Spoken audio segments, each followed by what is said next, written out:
What happened to 3D television? The 3D technology was so popular and it was seen in every major retail store. I loved it so much.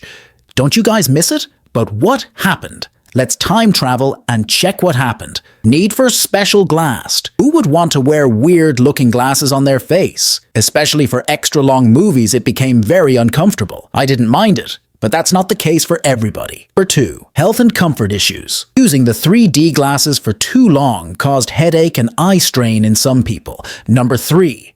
Lack of compelling content. Lack of consistent content was another reason. Even though there were some movies being released in 3D, majority of the shows and movies did not support the 3D format. This demotivated people from spending extra money on 3D televisions. Number 4.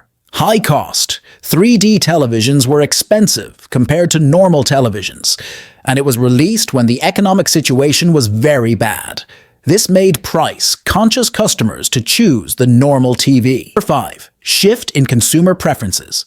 The HDR and 4K technologies started becoming more popular at that time, and more content is available in 4K than in 3D nowadays. This made customers to choose 4K UHD than 3D, and as the demand fell, major companies stopped making 3D televisions.